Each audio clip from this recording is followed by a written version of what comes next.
Hello श्रोताओं, नमस्कार। साहित्यिक कहानियों की श्रृंखला में आज सुनेंगे सुप्रसिद्ध लेखिका अमृता प्रीतम की लिखी कहानी उधड़ी हुई कहानियाँ। तो आइए सुनते हैं अमृता प्रीतम जी की लिखी एक कहानी उधड़ी हुई कहानियाँ। मैं और केतकी अभी एक दूसरे की वाकिफ नहीं हुई थी कि मेरी मुस्कुराहट ने उसकी मुस्कुराहट से दोस्ती गांठ ली। मेरे घर के सामने नीम के और कीकर के पेड़ों में घिरा हुआ एक बांध है। बांध की दूसरी ओर सरसों और चनों के खेत है। इन खेतों की बाई बगल में किसी सरकारी कॉलेज का एक बड़ा बगीचा है। इस बगीचे की एक नुक्कड़ पर केतकी की झोपड़ी है। बगीचे को सींचने के लिए पानी की छोटी छोटी खाइयाँ जगह जगह बहती है। पानी की एक खाई केतकी की झोपड़ी के आगे से भी गुजरती है। इसी खाई के किनारे बैठी हुई केतकी को मैं रोज देखा करती थी।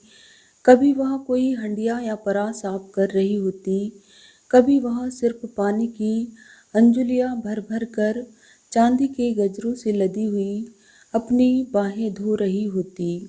चांदी के गजरों की तरह ही उसके बदन पर ढलती आयु ने मांस की मोटी मोटी सिरवटें डाल दी थी, पर वह अपने गहरे सांवले रंग में भी इतनी सुंदर लगती थी कि मांस की मोटी मोटी सिरवटें मुझे उसकी उम्र का श्रृंगार सी लगती थी।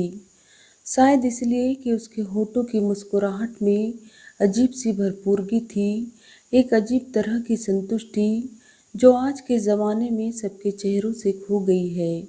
मैं रोज उसे देखती थी और सोचती थी कि उसने जाने कैसे यह भरपूरता अपने मोटे और सांवले होठों में संभाल कर रखी थी।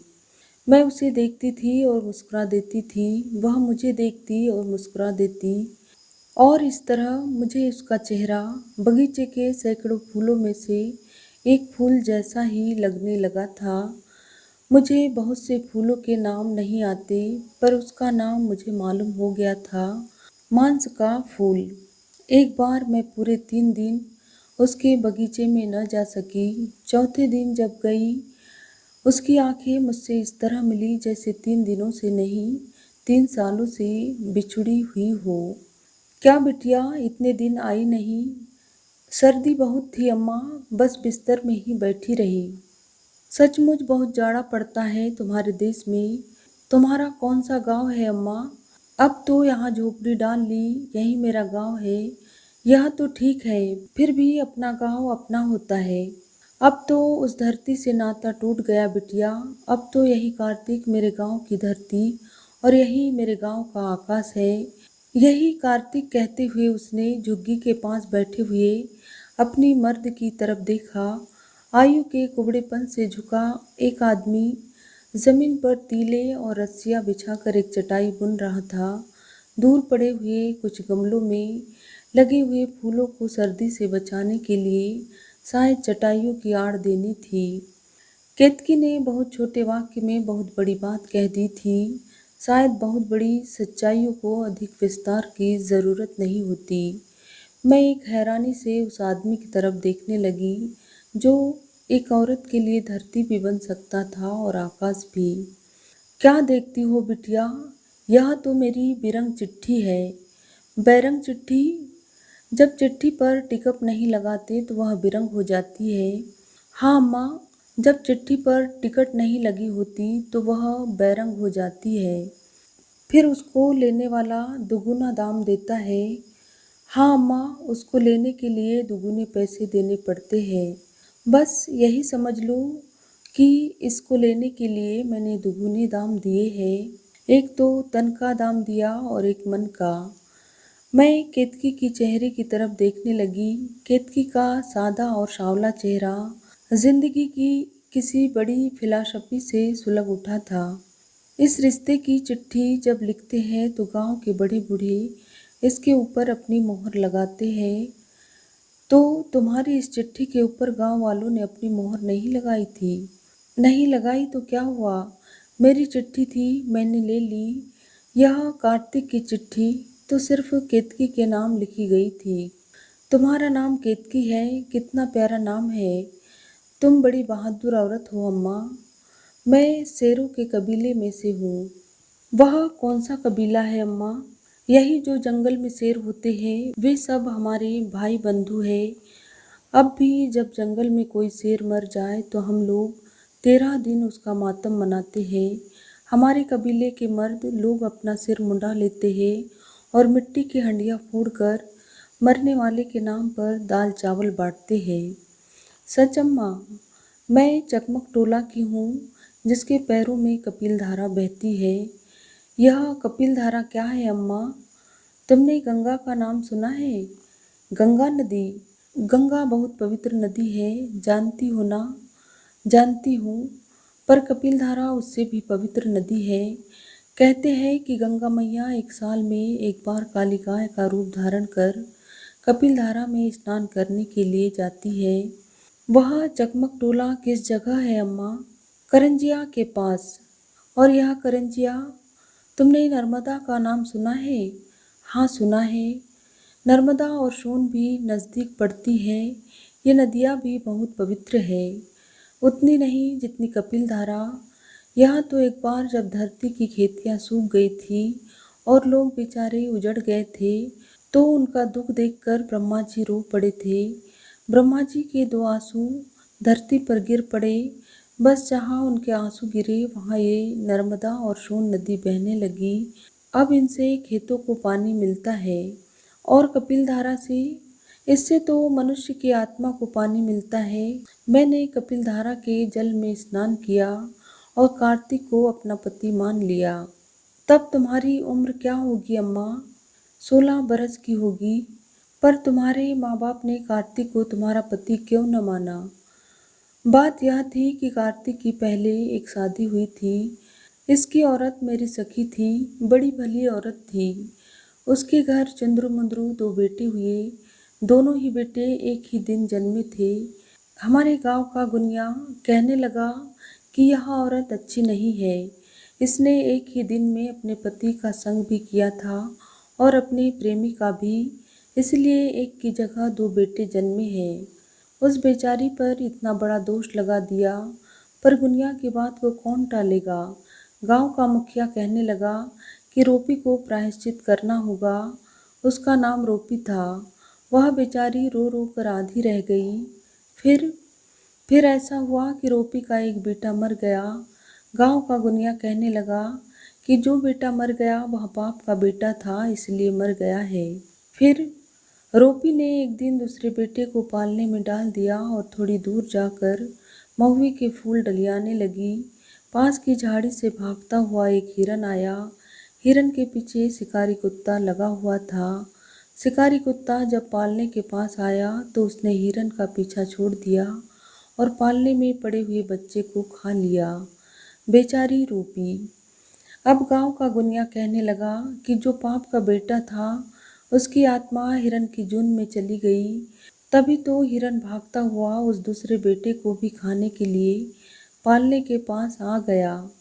पर बच्चे को तो हिरन ने नहीं खाया था, उसको तो शिकारी कुत्ते ने मार दिया था। गुनिये की बात को कोई नहीं समझ सकता बिटिया। वह कहने लगा कि पहले तो पाप की आत्मा हिरन में थी, फिर जल्दी से उस कुत्ते में चली गई। गुनिया लोग बात की बात में मरवा डालते हैं। बसाई का नंदा जब शिकार करने गया था बसाई का नंदा जब शिकार करने गया था तो उसका तीर किसी हिरन को नहीं लगा था। गुनिया ने कह दिया कि ज़रूर उसके पीछे उसकी औरत किसी गैर मर्द के साथ सोई होगी, तभी तो उसका तीर निशाने पर नहीं लगा। नंदा ने घर आकर अपनी औरत को तीर से मार दिया। अरे, गुनिया ने कार्तिक से कहा कि वह अपनी औरत को जान से मार डाले। नहीं मारेगा तो पाप की आत्मा उसके पेट से फिर जन्म लेगी और उसका मुख देखकर गांव की खेतियां सूख जाएगी। फिर कार्तिक अपनी औरत को मारने के लिए सहमत न हुआ। इससे गुनिया भी नाराज हो गया और गांव के लोग भी। गांव के लोग नाराज हो जाते हैं तो क्या करते हैं? लोग गुनिया से बहुत डरते हैं, सोचते हैं कि अगर गुनिया जादू कर देगा तो सारे गांव के पशु मर जाएंगे। इसलिए उन्होंने कार्तिक का हुक्का पानी बंद कर दिया। पर वे यह नहीं जानते थे कि अगर कोई इस तरह अपनी औरत को मार देगा तो वह खुद जिंदा कैसे बचेगा? क्यों, उसको क्या होगा? उसको पुलिस नहीं पकड़ेगी? पुलिस नहीं पकड़ सकती। पुलिस तो तब पकड़ती है जब गांव वाले गवाही देते हैं, पर जब गांव वाले किसी को मारना ठीक समझते हैं तो पुलिस को पता भी नहीं लगने देते। फिर क्या हुआ? बेचारी रोपी ने तंग आकर महुए के पेड़ से रस्सी बांध ली और अपने गले में डालकर मर गई। बेचारी बेगुनाह रोपी। गांव वालों ने तो समझा कि खत्म हो गई, पर मुझे मालूम था कि बात खत्म नहीं हुई, क्योंकि कार्तिक ने अपने मन में ठान लिया था कि वह गुनिया को जान से मार डालेगा। यह तो मुझे मालूम था कि गुनिया जब मर जाएगा तो मरकर राक्षस बनेगा। वह तो जीते जी भी राक्षस था। जानती हो राक्षस क्या होता है? क्या होता है? जो आदमी दुनिया में किसी को प्रेम नहीं करने देता, वह मरकर अपने गांव के दरख्तों पर रहता है। उसकी रूह काली हो जाती है और रात को उसकी छाती से आग निकलती है। वह रात को गांव की लड़कियों को डराता है। फिर मुझे उसके मरने का तो गम नहीं था, पर मैं जानती थी कि कार्तिक ने अगर उसको मार दिया तो गांव वाले कार्तिक को उसी दिन तीरों से मार देंगे। फिर मैंने कार्तिक को कपिलधारा में खड़े होकर वचन दिया कि मैं उसकी औरत बनूंगी। हम दोनों इस देश से भाग जाएंगे। मैं जानती थी कि कार्तिक उस देश में रहेगा तो किसी दिन गुनिया ज़रूर मार देगा। अगर वह गुनिया को मार देगा तो गांव वाले उसको मार देंगे। तो कार्तिक को बचाने के लिए तुमने अपना देश छोड़ दिया। जानती हूँ वह धरती नरक होती है जहाँ महुआ नहीं उगता, पर क्या करती? अगर वह देश न छोड़ती तो कार्तिक जिंदा न बचता, और जो कार्तिक मर जाता तो वह धरती मेरे लिए नरक बन जाती। देश देश इसके साथ घूमती रही। फिर हमारी रूपी हमारे पास लौट आई। रूपी कैसे लौट आई? हमने अपनी बिटिया का नाम रूपी रख दिया था।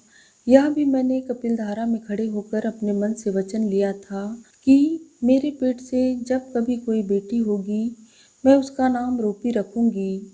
मैं जानती थी कि रूपी का कोई कसूर नहीं था। जब मैंने बिटिया का नाम रूपी रखा तो मेरा कार्तिक बहुत खुश हुआ। अब तो रूपी बहुत बड़ी हुई होगी। अरे बिटिया, अब तो रूपी के बेटे भी जवान होने लगे। बड़ा बेटा 8 बरस का है और छोटा बेटा 6 बरस का। मेरी रूपी यहाँ के बड़े माली से ब्याही है। हमने दोनों बच्चों के नाम चुंदरू मुंदरू रखे हैं। वही नाम जो रूपी के बच्चों के थे। हाँ, वही नाम रखे हैं। मैं जानती हूँ उनमें से कोई भी पाप का बच्चा नहीं था। मैं कितनी देर केतकी के चेहरे की तरफ देखती रही। कार्तिक की वह कहानी जो किसी गुंगे ने अपने निर्दयी हाथों से उधेड़ दी थी। केतकी अपने मन के सुच्चे रेशमी धागे से उस उधड़ी हुई कहानी को फिर से सी रही थी। यह एक कहानी की बात है और मुझे भी मालूम नहीं, आपको भी मालूम नहीं, दुनिया के ये गुनिये दुनिया की कितनी कहानियों को रोज उधेड़ते हैं। धन्यवाद श्रोताओं। तो ये थी अमृता प्रीतम की लिखी हुई कहानी उधड़ी हुई कहानियाँ। यदि कहानी आपको अच्छी लगी हो तो मेरे वीडियो को लाइक और चैनल को सब्सक्राइब जरूर करें। Thank you.